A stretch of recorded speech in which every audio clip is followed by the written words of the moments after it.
يا ربي يا ربي إني أسألك العفو. My dear brothers and sisters in Islam, we have been given a great treasure.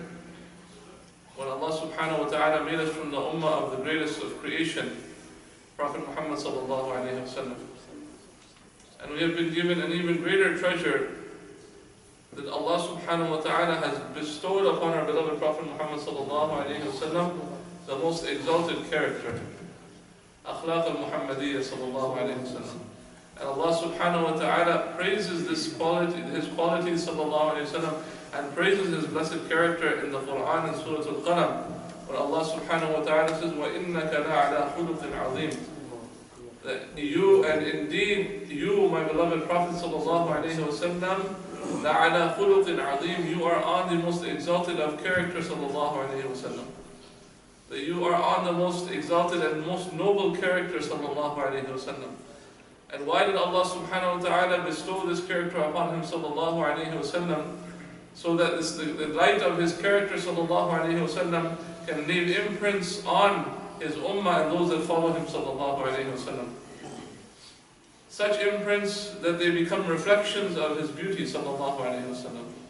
This is why the Prophet sallallahu alayhi wa sallam said, وَعِثْتُ, that I have been sent لِيُتَمِّمَ مَكَارِمَ الْأَخْلَاقِ, I have been sent to perfect the character, to perfect the noble character of the people. My dear brothers and sisters in Islam, this is the ultimate goal. This is the ultimate goal of any ibadah, of any worship that we do. Of course, the first and foremost goal is to please Allah subhanahu wa ta'ala, and to do it in the love of Allah and His beloved Prophet sallallahu alayhi wa sallam. But what we receive as a result of our ibadah, of our adhkar, of our fara'id and sunan and nawafil, the purpose is to purify the character. Because the insan is in its lowly state, the nafs al-ammara bis-su', the lower self of the human being is always going to bring the person down to evil qualities. This is why Allah subhanahu wa ta'ala has prescribed us prayer, fasting, so on and forth, so forth. All these actions and all these ibadah to train the nafs so that it becomes purified. When the nafs and the soul becomes purified, it raises in levels. It goes through stages.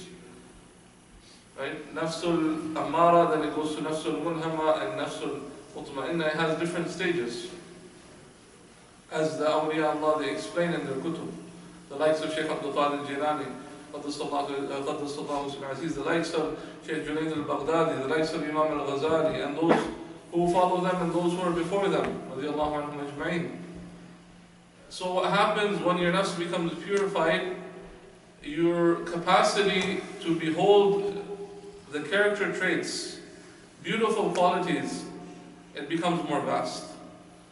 Right? You're able to inherit those qualities, which are reflections of the qualities of our beloved Prophet sallallahu alaihi wasallam. So what happens is you start to reflect the jamal of Rasulullah sallallahu alaihi wasallam. You start to reflect the beauty of Rasulullah sallallahu alaihi wasallam. Even though no one can compare to him sallallahu alaihi wasallam, but you start to follow in his footsteps.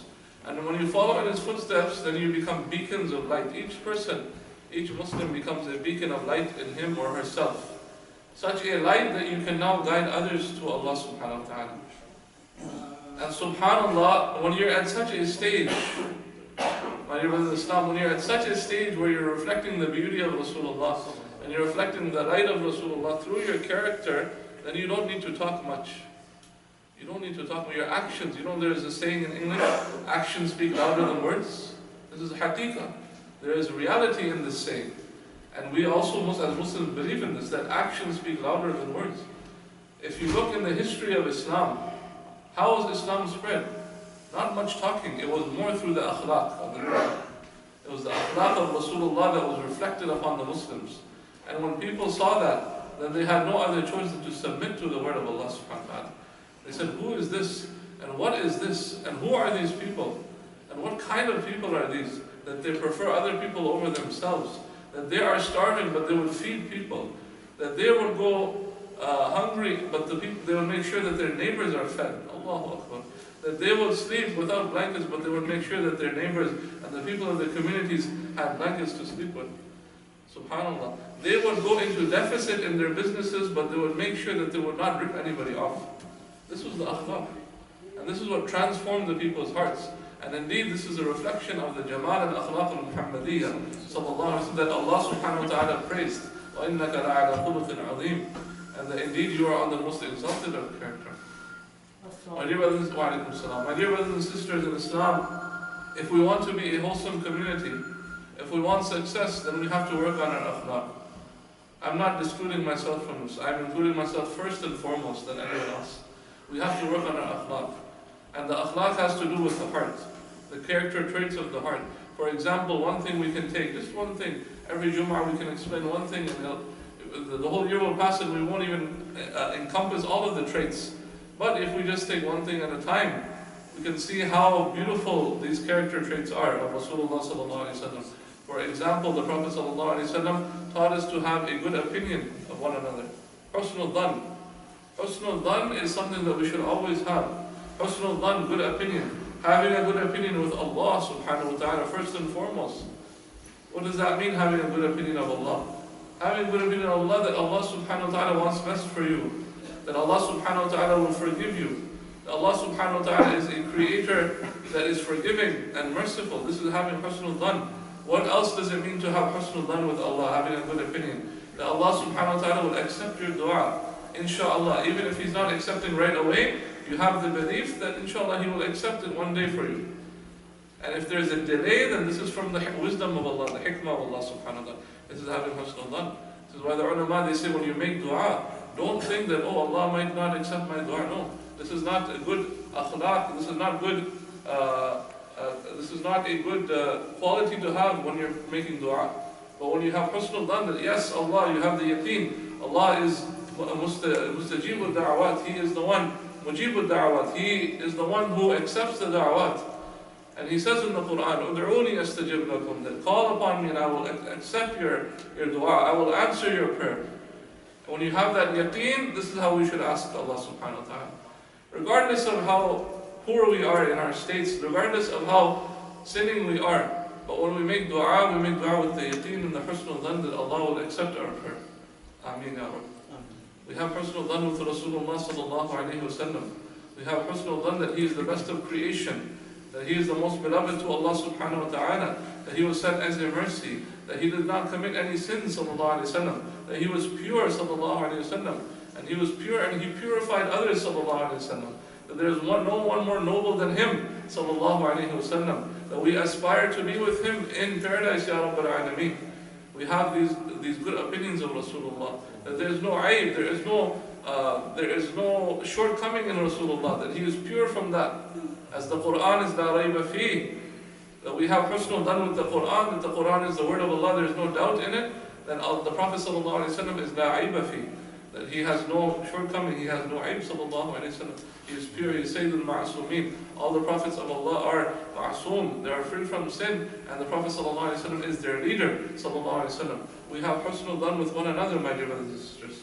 This is the most important. Right? It is said that you should make 70 excuses for your brother or sister in Islam. Right? We have a justice system in this country, and the justice system we respect it because we are citizens of this country. And the justice system here is based on the principle that you are guilty until proven innocent. Is it not? Yeah. Right? Correct me if I'm wrong. Guilty until proven innocent.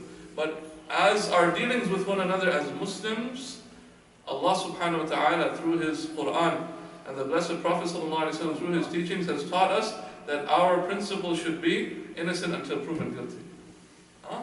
We cannot start judging one another, especially if we don't have evidence. So there's a difference, but we still respect our laws. We're not saying go against the law of the country, no. Following the law of the country is also important. This is also from the teachings of Rasulullah. But when it comes to our mu'ashara and our mu'amalat with one another as Muslims, we should always have husnul dhan. The first thing is always that this person is innocent. Always have a good opinion of our brother and sister in Islam. Always be ready to make excuses for him or her. Not just your own family, but your brothers and sisters in Islam in general. إِنَّمَا الْمُؤْمِنُونَ إِخْوَةٌ. All the brothers, all the mu'minun, the believers are brothers and sisters in faith. Subhanallah. أَلَا يُؤْمِنُ أَحَدُكُمْ حَتَّى يُحِبَّ لِأَخِيهِ مَا يُحِبُّ لِنَفْسِهِ. The Prophet ﷺ said, you cannot truly believe until you desire for your brother, not just your blood brother, but your brother in faith, your brother in Islam, or your sister, what you desire for yourself. If you desire something for yourself, we want to be thought of as a good person, to have people having good opinion of us, then we should also have good opinion of others. The Prophet ﷺ said, إِنَّ اللَّهَ أَوْحَى إِلَيَّ, that Allah subhanahu wa ta'ala, indeed Allah has revealed to me, أَن تَوَاضَعُوا, that you should be humble. You should have tawadu, this quality of tawadu, humility with one another. You should be cordial with one another. حَتَّى لَا يَفْخَرَ أَحَدٌ عَلَى أَحَدٍ, until no one thinks that I'm superior to another person. You don't have fakhr over one another, that, oh, I am better than you, I am better than him. That's the quality of shaitan. أَنَا خَيْرٌ مِّنْ, this is what he said. I am better than Adam. You created me from fire, you created him from clay, he said. So, لَا يَفْخَرَ أَحَدٌ عَلَى أَحَدٍ, that we do not have, that a person should not think that we're better than another person. وَلَا يَبْغِيَ أَحَدٌ عَلَى أَحَدٍ, and a person should not harm, a Muslim should not harm another Muslim, should not rebel against another Muslim. This is what the Prophet ﷺ has taught us. And my dear brothers and sisters in Islam, we should never judge a person. No matter how bad a person might seem to be, we should make dua for that person. We should not judge or we should not backbite about that person. Right? The 10 minutes you're going to spend, 15 minutes, sometimes half an hour we spend talking, backbiting about a person while drinking coffee or drinking tea with our friends. Say, this person is that, this person is that. Sometimes we spend 10 minutes, 15 minutes, 20 minutes, 30 minutes, we're just backbiting. If you spend that time making dua for that person, imagine. Allahu Akbar. If you spend that 10 minutes making dua in the court of Allah subhanahu wa ta'ala, that Allah guide that person, remove this trait from that person, remove that sin. Because we hate the sin, we don't hate the sinner. We hate the bad qualities, we don't hate the person because he's makhluk of Allah. And especially if he's mu'min and he's a person who is a faithful person, who believes in Allah, believes in the Prophet ﷺ, how can you hate that person? Yes, we hate those qualities that disconnect a person from Allah and His Messenger, but we cannot hate the person. So imagine if we just made dua for that 10 minutes, or 15 minutes, or 20 minutes, or half an hour. Imagine you're making dua and the angels are saying Ameen. Because anytime you make a dua for your brother and sister in Islam, the angels say Ameen. And the angels say the same to you. The angels say the same to you. They make dua for you the same way. So if you say, oh Allah, remove this evil trait from my brother and sister, then they will say, the angels will say, oh Allah, remove any evil trait from that person, from you, for making dua. Allahu Akbar. And the angels are sinless. These pure beings made from light, they will be making dua for you. And how pleased will Allah be that, oh my servant, even though he saw a bad quality in another servant of mine, but he's making dua for that person. How pleased will Allah be? How pleased will the Prophet ﷺ be if he saw you? That this is what he taught the people, akhlaq.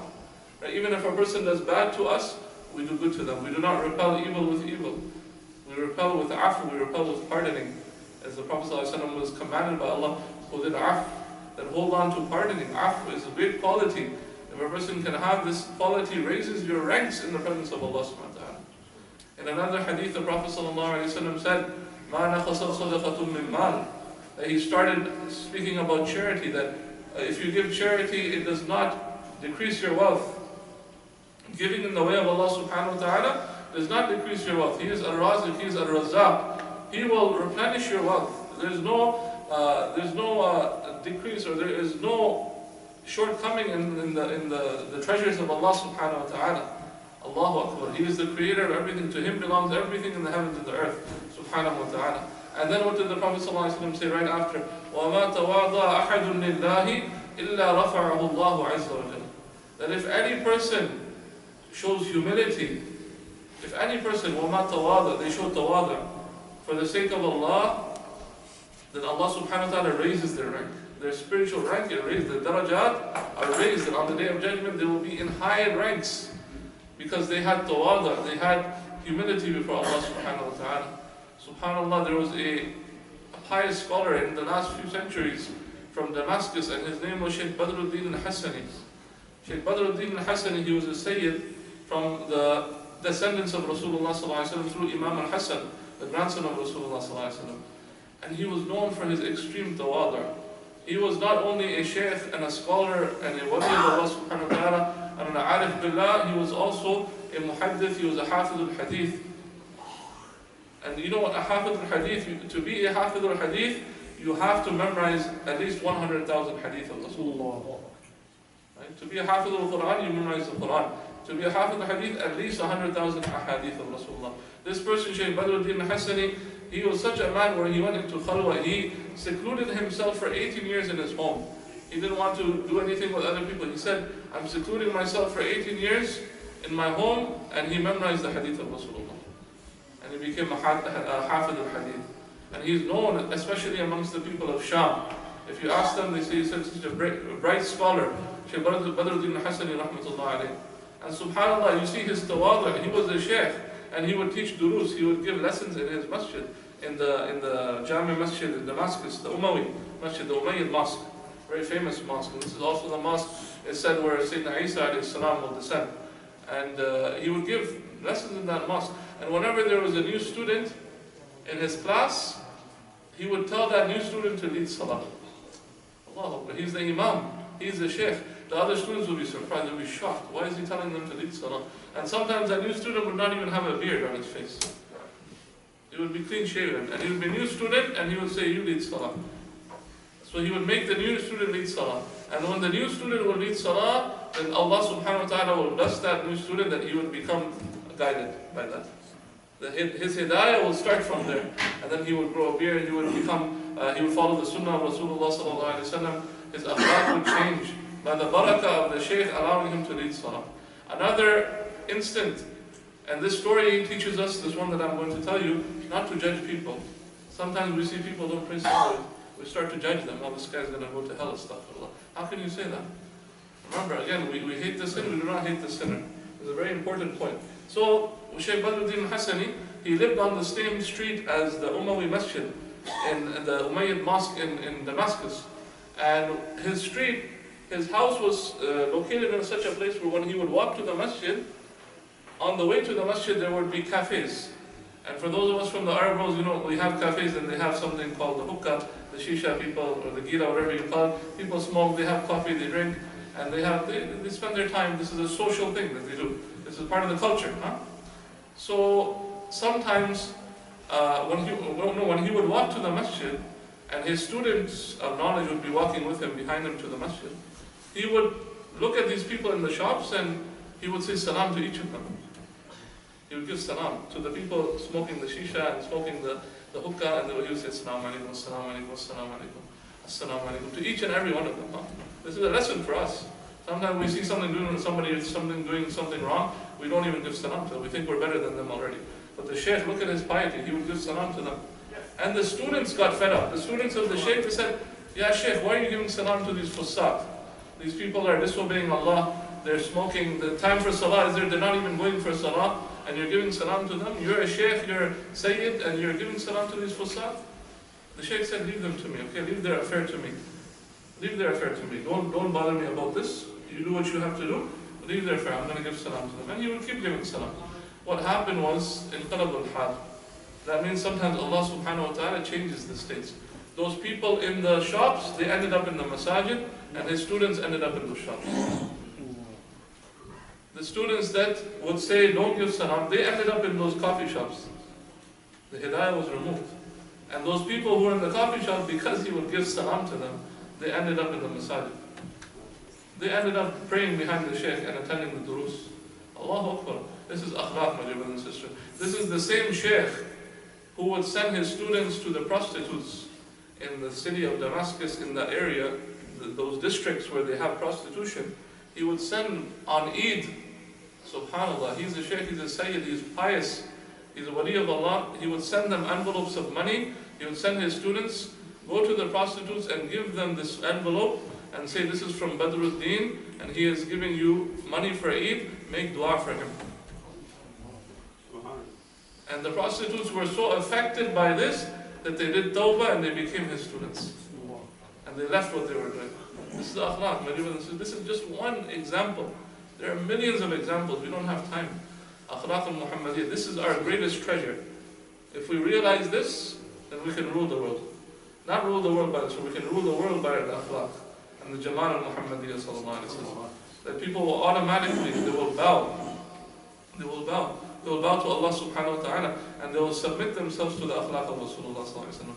My dear brothers and sisters in Islam, we make dua to Allah subhanahu wa ta'ala. Please say Ameen. That inshallah may Allah subhanahu wa ta'ala allow us to follow in the footsteps of Rasulullah sallallahu alayhi wa sallam, that we start to reflect the akhlaq of Muhammadiyya sallallahu alayhi wa sallam, the jamal of Muhammadiyya sallallahu alayhi wa sallam, especially in these dark times and in these places where darkness is more perverse and there is more prevalence of darkness. May Allah subhanahu wa ta'ala make us all beacons of light.